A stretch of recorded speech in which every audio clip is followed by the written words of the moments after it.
በነሐሴና በመስከረም መሃል ልዩነት የለውም። ህይወታችን ውስጥ ራሱን ነው ምንደግም። ይሄ ማይገኘውን የወጣትነት እንቁ ዕድሜህን በአግባቡ መጠቀም። ወጣትነት ትልቁ ጸጋ። ወጣትነት በሁለት ድክመቶች መሃል ያለ ኃይል ነው። በእርጅናና በልጅነት መሃል የልጅነት ድካም፣ የእርጅና ድካም መሃል ላይ የሚገኝ ጥንካሬ ወጣትነት እንለዋለን። ወጣትነት ወደፊት የህይወታችንን መስመር የምናሰምርበት፣ የመስራት ጉጉት የናረበት፣ የመለወጥ ስሜት ያበበበት የእድሜያችን አስኳል። ወጣትነት በጫት ሚባክን አይደለም። ወጣትነት በሱስ ሚባክን አይደለም። ወጣትነት መሰረት መጣያ ነው። ራስህንም ቤተሰብህንም ሀገር የምትለውጥበት እንቁ ኃይልህ ነው ወጣትነት።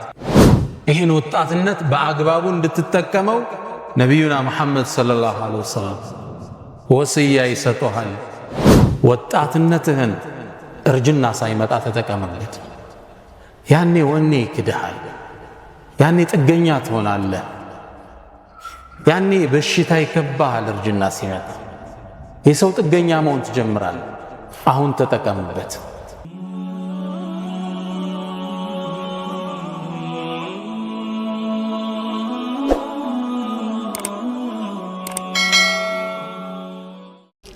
አዲስ ዓመት አዲስ እይታን ይፈልጋል።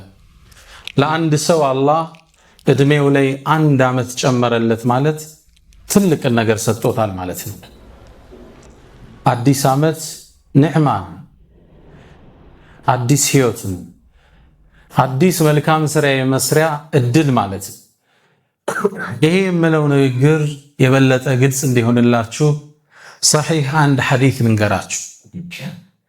በኒ አስለማ ከሚባሉ ጎሳዎች ውስጥ ከነቢዩ ሰለላሁ ዐለይሂ ወሰለም ሰሃባዎች ውስጥ 2 ወጣቶች ነበሩ፣ 2 ግለሰቦች።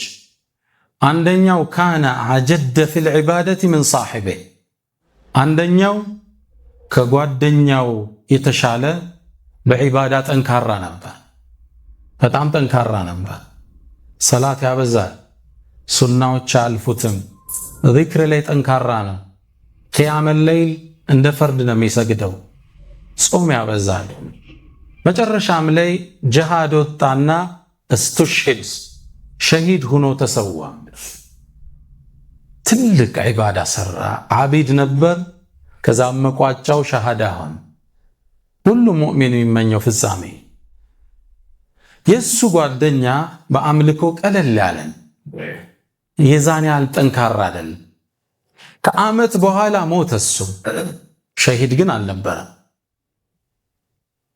ታዲያ አንዴ ጠልሓ ረዲየላሁ ተዓላ ዐንሁ በህልሙ አንድን ህልም አየ። ይህም ህልም ከአነል ቂያመተ ቀድ ቃመት ወአነ ሙናዲየን ሚን ባቢል ጀነት ዩናዲ ቢስሚ ለዚ ማተ አኺረን። ተጣሪ ጀነት በር ላይ ሆኖ ሲጣራ ይሰማል። ወደ ጀነት ኑ እያለ ቅድሚያ ግን የጠራው ሁለተኛ የሞተውን ሰው ነበር። ጠልሓ ከእንቅልፉ ሲነሳ ብዥታ ውስጥ ገባ። በአምልኮ የበለጠ የሚያውቀው ያነኛውን ነው። ይሄኛው እንደዛ አይደለም። እንዴት ቀድሞስ ወደ ጀነት ሊጠራ ቻለ? ይህን ብዥታ ወጣና ለሰሃቦች አካፈላቸው። ሰሃቦቹም ይሄን ወሬ እየተቀባበሉ ማውራት ጀመሩ። አላኩል ሐል ጠልሓም ብዥታ ውስጥ ገብቷል። ለሰሃቦች ነገራቸው፣ እነሱም ብዥታ ውስጥ ናቸው። ይሄ ወሬ ማን ጋር ደረሰ? ሄዶ ወደ ነቢዩ ሙሐመድ ሰለላሁ ዐለይሂ ወሰለም ጆሮ ረሱል ሰለላሁ ዐለይሂ ወሰለም ዜናው እንደደረሳቸው ወሚን አይ ሸይእን ተዕጀቡን፣ ምኑ ነው ያስገረማችሁ አሏቸው።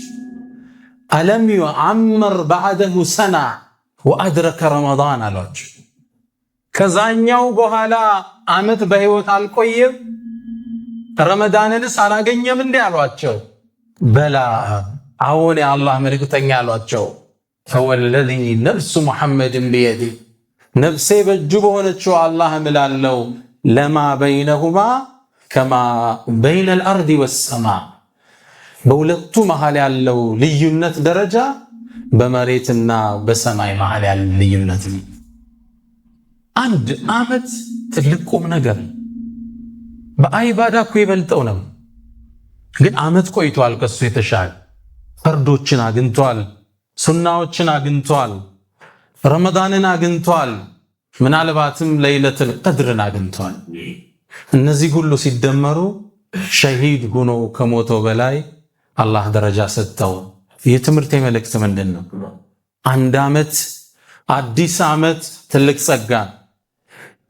አሁን አላህ የሰጠን አዲስ 2011 1440 የሚባለው ሂጅሪያ ኒዕማ ነው። ልትቆም ይገባሃል። የህይወት ሰልፍ መስተካከል አለበት። መጥፋት ካለብህ ሞባይል ዘግተህ ሳምንት ጥፋ። ህይወት እንደ አዲስ መከለስ አለባት። አቅጣጫ ምንድነው? ስራ እውነት ኢኽላስ አለው? የሰራው ስራ ለአላህ ነው? ስሜት የለበትም፣ ፍላጎት የለበትም፣ ጥቅም የለበትም። ሙሐሰባ ይፈልጋል ማለት ነው። አዲስ ዓመት ኒዕማ ነው። ሶፍ ማስተካከል፣ የስራህን መስመር፣ የትምህርትህን መስመር፣ የቂራአትህን መስመር፣ ወላጆች ጋር ያለህን ግንኙነት፣ ልጆች ጋር ያለህን ትስስር፣ ሚስት ጋር ያለህን ትስስር የሚፈተሽበት ዓመት። አትድገም 2010ን አሁን አትድገም። ኮፒ ፔስት ነው የምንኖረው። አሁን በነሐሴና በመስከረም መሃል ልዩነት የለውም። ህይወታችን ውስጥ ራሱን ነው የምንደግም። አዲስ ዓመት ጸጋ ነው። አዲስ ዓመት ማስተንተን ነው። አዲስ ዓመት አቅጣጫ መለየት ነው። አዲስ ዓመት ኮምፓስ ማስተካከል። አርረሕማን አዲስ እድል ሰጠ። አሁን እንዴት ልጠቀም? ምን የጎደላለ ህይወቴ ውስጥ? ጥፋ 3 ቀን 2 ቀን ሞባይል ዝጋ፣ 1 ቀን ሳሎና አትውጣ። እሰበው ላይፍን እንዳዲስ ምንድነው ህይወቴ? አብዛኞቻችን አሁን ወጣት ነን። እዚህ ውስጥ ያው ወደ 40 እየገባን እኮ በእርግጠኝነት የሚቀረን እድሜ ካሳለፍነው በታች ነው። አሁን ባለንበት የህይወት ውጣ ውረድ ማለት አላ ኩሊ ሐል አዲስ ዓመት ትልቅ ጸጋ ነው። ሂሳብ ይፈልጋል። ጥሪው እየመጣ ነው። ድንገት መቆረጥ አለ መሃል ላይ። ሶፍ ማስተካከል ይፈልጋል። አላህ ጋር ማውራት ይፈልጋል። ፊት ለፊት የወጣቶች ናችሁና አዲስ ዓመት የተጨመራችሁ አዲስ ዓመት አላህ ኒዕማ የሰጠን እናንተን ስለ ወጣትነት ትንሽ አስታውሳችኋለሁ። እያወራን ያለነው ስለ ህይወት መርህ ነው። ከህይወት መርህ ውስጥ አንደኛው ይሄ ማይገኘውን የወጣትነት እንቁ ዕድሜህን በአግባቡ መጠቀም። ወጣትነት ትልቁ ጸጋ። ወጣትነት በሁለት ድክመቶች መሃል ያለ ኃይል ነው። በእርጅናና በልጅነት መሃል የልጅነት ድካም፣ የእርጅና ድካም መሃል ላይ የሚገኝ ጥንካሬ ወጣትነት እንለዋለን። ወጣትነት ወደፊት የህይወታችንን መስመር የምናሰምርበት፣ የመስራት ጉጉት የናረበት፣ የመለወጥ ስሜት ያበበበት የእድሜያችን አስኳል። ወጣትነት በጫት የሚባክን አይደለም። ወጣትነት በሱስ የሚባክን አይደለም። ወጣትነት መሰረት መጣያ፣ ራስህንም ቤተሰብህንም ሀገርን የምትለውጥበት እንቁ ኃይልህ ነው ወጣትነት። ይህን ወጣትነት በአግባቡ እንድትጠቀመው ነቢዩና መሐመድ ሰለላሁ ዐለይሂ ወሰለም ወስያ ይሰጡሃል። እግተኒም ኸምሰን ቀብለ ኸምስ፣ 5 ነገር አደራ ተጠቀምበት ብለው፣ አንደኛው ወሸባበከ ቀብለ ሐረሚክ፣ ወጣትነትህን እርጅና ሳይመጣ ተጠቀምበት። ያኔ ወኔ ይክድሃል። ያኔ ጥገኛ ትሆናለህ። ያኔ በሽታ ይከባሃል። እርጅና ሲመጣ የሰው ጥገኛ መሆን ትጀምራለህ። አሁን ተጠቀምበት። አንዱ ከአረቦች ውስጥ ወጣትነቱን እንዲሁ በዋዛ ሳለፈውና እድሜው ገፍቶ የእርጅና አድማስ ላይ ቁጭ ብሎ ስለ ወጣትነት እችን ስንኝ ቋጠረ ይባላል። አላ ለይተ ሸባበ የዑዱ የውመን ፈኡኽቢረሁ ቢማ ፈዓለ ልመሺብ። አይ ምኞት ነው። አላ ለይተ ናሑ ላይ ስንቀራ እነዚህ እንደ ደሊል የሚያመጧቸው ነው ናሕዮች። አላ ለይተ ሸባቡ የዑዱ የውመን፣ ምነው ወጣትነት አንድ ቀን በመጣልኝ፣ ፈኡኽቢረሁ ቢማ ፈዓለ ልመሺቡ፣ እርጅና እንዴት እንደተጫወተብኝ ቁጭ አድርጌ ነግረው ነበር።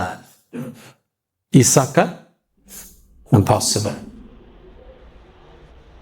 ምን ነው ወጣትነት በመጣልኝ እንዴት እርጅና ጉድ እንደሰራኝ ነግደው ነበር። በሽታ መነሳት ሲከብድ፣ አይን ሲያስቸግር፣ ጥርስ ሲወልድ ከባድ ጊዜ ነው። ይሄ እንቁ የህይወት ክፍል ይሄን እንቁ የህይወትን ክፍል በአግባቡ ከተጠቀምክበት ሽልማቱ ትልቅ ነው። ካልሰራህበት ሂሳቡ ከባድ ነው። ነቢዩ ሙሐመድ ሰለላሁ ዐለይሂ ወሰለም ለን ተዙላ ቀደመ ዐብድን የውመል ቂያማ የአደም ልጆች እግር እኮ የውመል ቂያማ አትንቀሳቀስም ሐታ ዩስአል አን አርበዒን ከአራት ነገር ሳይጠየቃል። ከነዛ ውስጥ ወአን ዑምሪሂ ፊማ አፍና እድሜህን በምን አባከንከው? የመጀመሪያ ሂሳብ አለ። ከዛ አስከትሎ ሳላ ወአን ሸባቢሂ ፊማ አብላ ወጣትነትህን በምን አበሰበስክ? አሁን አርራህማን ፊት ቀርቦ እየቃምነ ዲኤስቲቪ ያየነ ለማለት የሚደፍራል ለማለት አላህ ይጠይቃል። ሒሳብ እያንዳንዷን ሰዓቷ ደግሞ በዝርዝር ነች። ላ ዩጋዲሩ ሰጊረተን ወላ ከቢረተን ኢላ አሕሳሃ ኪታቡ ሁሉን ያዘ። እዚህ ቦታ ላይ ምን እያረክ ነበር? ሞባይል ስትከፍት ምን ነበር አላማ? ለምን ነው ያመሻል? ዝርዝር ነው የሚጠየቅ። ይሄን ካለፈ ሽልማቱ የገዘፈ ነው። ሰብዓቱን ይላሉ ነቢይ ሰለላሁ ዐለይሂ ወሰለም ዩظልሁም ላሁ ፊ ظሊ የውመ ላ ظለ ኢላ ظሉ ሰባት ሰዎችን ያኔ ከዓርሽ ጥላ ውጭ ሌላ በማይኖርበት ጊዜ አላህ ያስጠልላቸዋል። ከነዚህ ውስጥ ሻቡን ነሸዐ ፊ ዒባደቲላህ በአላህ አምልኮ ያደገ ወጣት። ይሄ አንዱ ዓርሽ ጥላ ስር ከሚጠለል አላህ ወጣትነታችን ከሚጠቀሙበት አላህ ወጣቶች አደራ። ይሄ ዲን በወጣቶች የቆመ ዲን።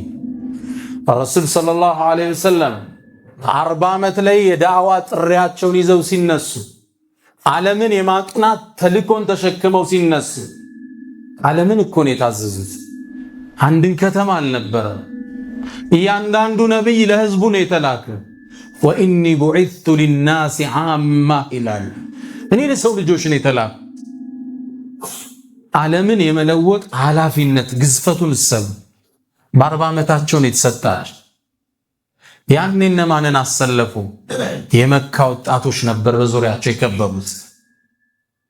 ምናልባት ብዙ ጊዜ ልንሰማው በጀነት የተበሰሩ 10 ወጣቶች አሏል። እነማን ናቸው? አቡበክር ስዲቅ። ሁለተኛው ማን? ዑመር ብኑ አልኸጣብ። ከዛስ ዑስማን ብኑ ዓፋን። ከዛስ ዓሊይ ብኑ አቢ ጣሊብ። ከዛስ ጠልሐት ብኑ ዑበይድላህ። ከዛስ ዓብድራሕማን ብኑ ዐውፍ። ከዛስ ዙበይር ብኑ አልዓዋም። ከዛስ ሰዒድ ብኑ ዘይድ። ከዛስ ሰዕድ ብኑ አቢ ወቃስ።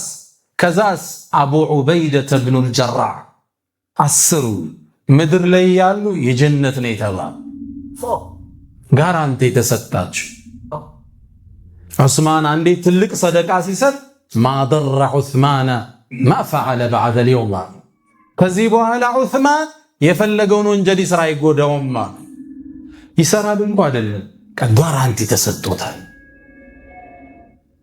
እነዚህ 10 የመካ ወጣቶች ነው። በእድሜ ቀረብ የሚላቸው አቡበክር ነው። እሳቸው 40 እሱ 38 ዓመቱ ነው። ዝቅ የሚለው ዑመር ነው። እሳቸው 40 እሱ 28 ዓመቱ ነው። ሌሎቹ 20 ቤት 10 ቤት ናቸው። እነዚህን ወጣቶች ያዙና ትውልድን ለወጡበት። ሙሉ ማንነታቸውን ሰው ራሳቸውን ሰው ለዚህ ነው። ይሄ ዲንን እኮ ለማጥፋት ያልተሞከረ ነገር የለም ወዳጆች፣ ብዙ ተሞክሮበታል። ለምን ነው ማይጠፋው? ለምን ነው ማያጨልሙት? መሰረቱ ጠንካራ። የእንደዚህ ወጣቶች አሻራ አለበት። ወጣትነት ትልቅ ጸጋ ነው። የመጀመሪያው የህይወት መርህ ወጣትነትን ተጠቀምበት። አሁን ዱንያውንም አሁን ስራ፣ ቤትም መስራት ካለብህ አሁን፣ ንግዱንም አሁን አደራጅ፣ ቂራአቱንም አሁን ቅራ፣ ትምህርቱንም አሁን ተማራ፣ ትዳሩንም አሁን ያዝ። አሁን ያንተ የሥራ ወቅት፣ የኢንቨስትመንት ወቅት ነው። 40 ስታልፍ ስኳር ይዘይርሃል፣ ደም ይጎበኛል፣ ድካም ይመጣል፣ በሽታ ይከተላል። ያኔ ጥገኛ ነው፣ ያኔ የሰው እጅ ነው የምታየው። እዛ ነው ነቢዩ ሰለላሁ ዐለይሂ ወሰለም አላህን ከለመኑት ዱዓ ውስጥ አላህ ወይ የሪዝቄን ሰፊውን ፓርት በእርጅና ያደርግልኛል። ያኔ ይህ ሰው እጅ መውደቅ የለብህም። ወጣትነት አሁን ወላጅ አስደስቱበት። አሁን ተደራጅ። ቤተሰብ የምታስደስቱበት ወቅት ቢኖር አሁን የወደፊት የህይወት መሰረት የምትጥሉት አሁን። ስለ አንድ ወጣት ልንገራችሁ ከሰሃቦች ውስጥ ሰዓድ ብን ሙዓዝ ይባላል። ብዙዎቻችሁ በስም ላታውቁት ትችላላችሁ። ሰዓድ ብን ሙዓዝ ከአንሳር መሪዎች ውስጥ አንዱ ነው። ሰይዱል አንሳር ይባላል። የአንሳር ጎሳዎች መሪ ነበር፣ አይነታ ነበር። ነቢዩ መሐመድ ሰለላሁ ዐለይሂ ወሰለም ዳዕዋቸውን ጀመሩ፣ ማድረግን ቀጠሉ። የመካን ዳዕዋ ኦልሞስት ካዳረሱ በኋላ ወደ መዲና ልዑክ ላኩ። ማንን ላኩት? ሰፊሩል ኢስላም። ማንን ላኩ? ሙስዓብ ብን ዑመይር ላኩት ዳዕዋ ሊያደርስ። ሙስዓብን መዲና ውስጥ ገባ፣ ስለ እስልምና ማስተማር ጀመረ። ጥሪውን ብዙ ሰው ተቀበለ። ከነዛ ውስጥ ሰዓድ ብን ዱራራ የሚባል ምን አለው? ያ ሙዓዝ አለ፣ እኔ እስልምናን ተቀብያለሁ።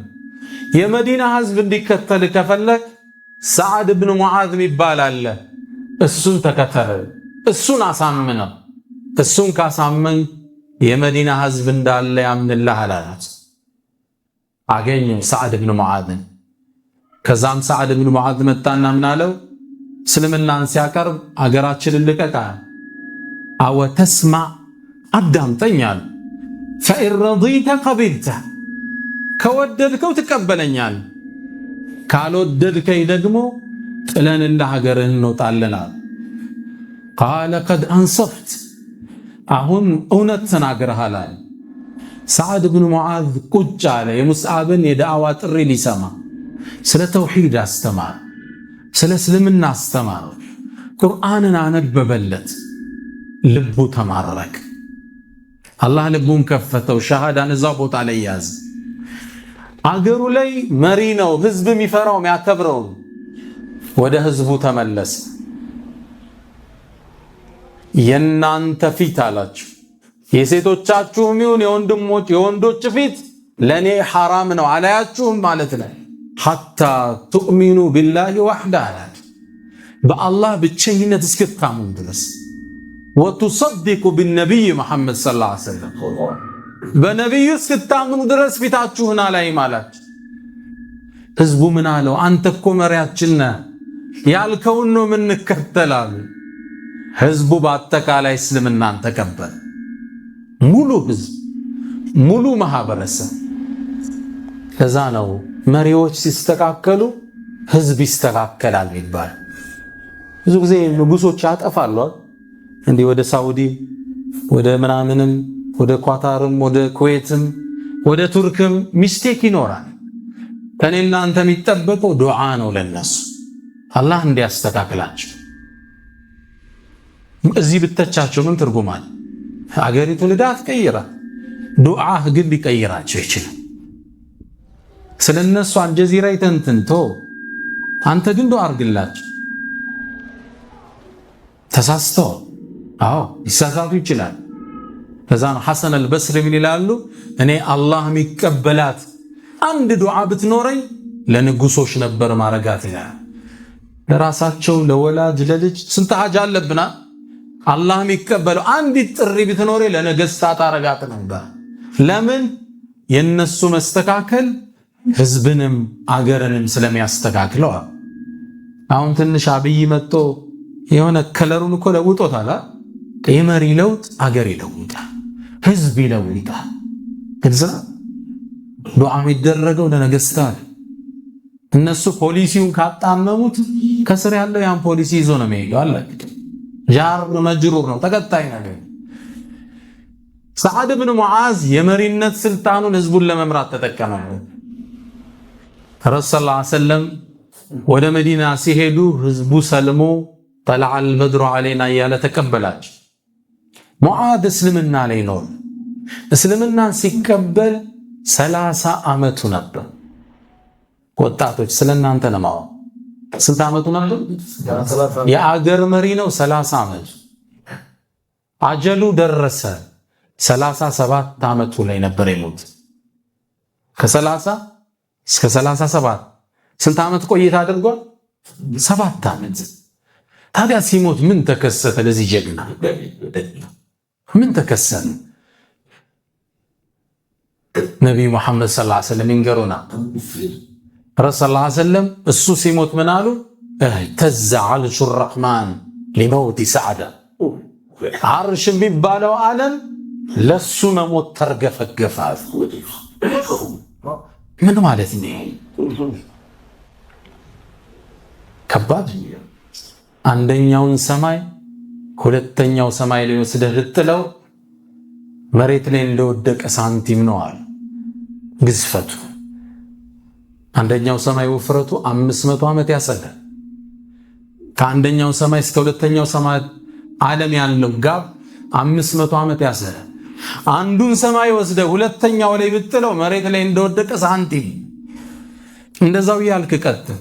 7ቱን ሰማይ ሰብስበ ኩርሲይ የሚባለው ዓለም ላይ ብጥለው መሬት ላይ እንደወደቀ ደጋ። ግልጽ ነው ግዝፈት። ኩርሲይን ሰብስበ ወስደ አርሽ ላይ ብጥለው መሬት ላይ እንደወደቀ ዕቃ ማለት። ይህ ግዙፍ ዓለም እህትዘ ሊመውቲ እሱ ሲሞት ተርገፈገፋሉ። ረሱል ሰለላሁ ዐለይሂ ወሰለም ወሲዐ ኩርሲዩሁ ሰማዋት ወልአርድ። ያ ግዙፉ ዓለም ለሰዓድ ሞት ፍጥረተ ዓለሙን ያዘነው። ሰሃቦቹ ተሸክመው ሲሄዱ ጀናዛው ቀለላል። የአላህ መልእክተኛ ጀናዛው እኮ በጣም ቀለለን፣ ጨርቅ ያዝነ መሰለን አሏቸው። ነብዩ ሰለላሁ ዐለይሂ ወሰለም ምን አሉ? ያገዟችሁ እኮ መላኢካዎች ነበሩ ጀናዛውን ለመሸኘት። ከዚህም በላይ ረሱል ሰለላሁ ዐለይሂ ወሰለም ነዘለ ሚነ ሰማዕ 70,000 መለካ። ጀናዛውን ለመሸኘት ነብዩ ሰሃባ ብቻ አልነበረ፣ የመዲና ሰው ብቻ አልነበረ፣ 70,000 መላኢካ የሱን ጀናዛ ለማጀብ። ምን ማለት ነው? አንድ ወጣት ከ30 እስከ 37 ዓመት ፍጥረት ዓለሙ የተናጋለት መላእካን ወርዶ የሸኙት ጀናዛ፣ የተሸከሙት ጀናዛ።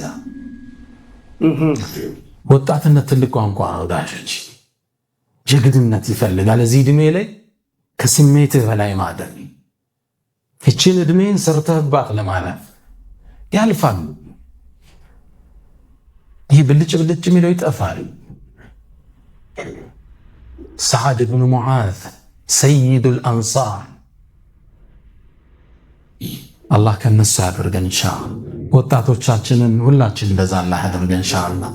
ጭንቀታችን አላህ ዲን ያደርገው። ወላሂ ሁለተኛው የህይወት መርህ ካለን ጊዜ አንጻር ለመጠቀም ሁሉን የሰው ልጅ አክብረው፣ እንደ ወንድም ተመልከተው።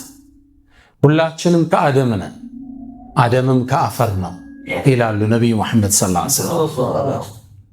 የአደምን ልጅ አላህ ፈጥሮታል፣ በከለር አለያይቶታል፣ በጎሳ ከፍሎታል፣ በቋንቋ አለያይቶታል፣ በቀለም ለያይቶታል።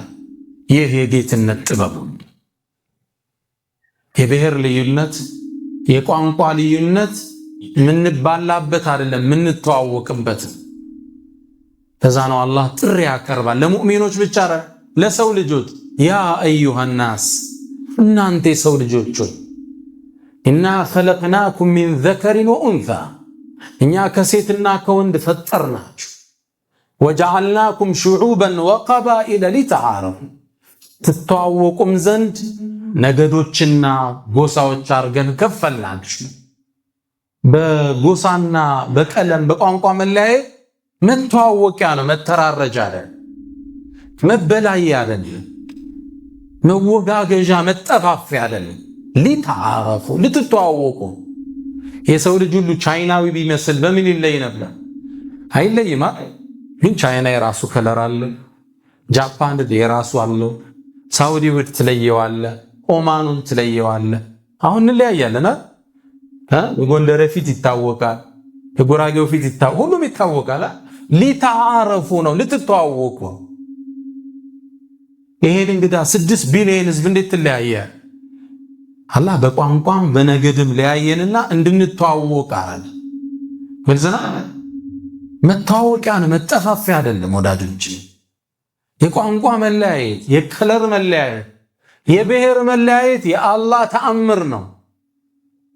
ወሚን አያቲህ ይላል። ከጌትነት መገለጫው እኮ እክትላፉ አልሲነቲኩም ወአልዋኒኩም፣ የአንደበቶቻችሁ የቋንቋችሁ መለያየት፣ የከለራችሁ መለያየት ከጌትነት ተአምር የመገለጫ ነው። ምን ታረገዋለህ? አይደለም ወዳጆች፣ ዓለም ላይ አሁን ከ6000 በላይ ቋንቋ ይነገራል። ይህ የአላህን ተአምር መመስከሪያ። ፀሐይ የአላህን ጌትነት ትመሰክራል። ጨረቃ የአላህን ኃያልነት ትናዘዛለች። ሰማዩ የአላህን ኃይል ይናገራል። ቋንቋችንም እንደዛ። ፀሐይን አሁን ታወግዛታለህ በቀን ለምን ወጣች ብለህ፣ ጨረቃንስ ትሳደባለህ። የአላህ ተአምር ነች። ቋንቋም እንደዛ። አንተ የሌላውን ብሔር ልትወደው ይገባል። ቋንቋው ልታከብርለት ይገባል። አላህ ነው የፈጠረው። ወዳችሁ ነው እንዴ አሁን ኢትዮጵያ ውስጥ የተወለዳችሁ? አለቀ ማላችሁ?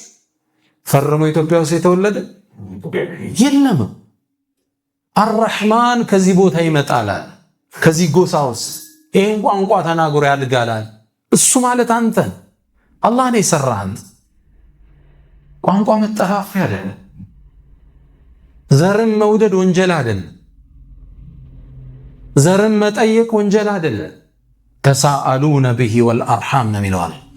ዘርን ልታቅ ይገባል፣ ልጠይቅ ይገባል። እስልምና መቼ ነው የሚጣላ? ዘርህን መቧደኛ ስታረገው ቆሻሻ ይልሃል። ያን ዘርህን መውደድ አለብህ፣ ብሔርህን ማክበር አለብህ። አዎ አንዳንዱ ብሔርተኛ አትሁኑ ይላል። ሐሳቡ ራሱ ተቀላቅሏል። ብሔርህን መውደድ አለብህ፣ ዘርህን ማክበር አለብህ። ምኑ ነው የሚጠላው? ብሔር ነው ግን ሌላውን ያጠቃቀን ፈኢነሃ ሙንቲና ቆሻሻ ይሉታል። በረሱል ሰለላሁ ዐለይሂ ወሰለም ገለጸ። አላህ ተአምር ያደረገውን መቧደኛ ታደርገዋል? አይሆንም ወዳጆች። ሁለተኛው የህይወት መርህ ሁሉንም ማክበር፣ ሁሉም ቋንቋ መቀበል፣ ሁሉም ከለር ማክበር፣ ሁሉም ቋንቋ ላይ ክብር መስጠት። ይሄ ነው እስልምና የሚያስተምረን። አይደለም ቋንቋ፣ አይደለም ብሔርህን፣ ዲንህን እንኳን የጎጠኝነት መሸሸጊያ ታረከው እስልምና ያን ያወግዛል። ሁላችሁ የምታውቁት ፌስቡክ ላይ ሁሌ የምናነበው አንድ የነቢዩ ሰለላሁ ዐለይሂ ወሰለም ወርቃማ ንግግር አለ።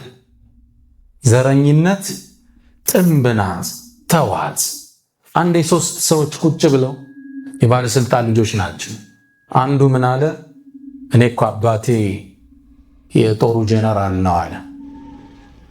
ሁለተኛው ከፍ ሊል ብሎ እኔ ደግሞ እኮ የጠቅላይ ሚኒስትሩ ልጅ ነኝ አለ። ሶስተኛው ምን ይበል? ሙእሚን ነበርና ምን አላቸው? እኔ ደግሞ መላእክት ለክብሩ የሰገዱለት ሰውዬ ልጅ ነኝ አላቸው። የማን ልጅ? የአደም ልጅ። ከክብር በኩል የአደም ልጅ ነን ይመጣል። ይህ ከዚህ በኋላ የመጣ ነው። ጎሳ ቋንቋ በኑ አደም ነው ያለን አላህ ሲጠራን፣ ያ በኒ አደም እናንተ የአደም ልጆቹ።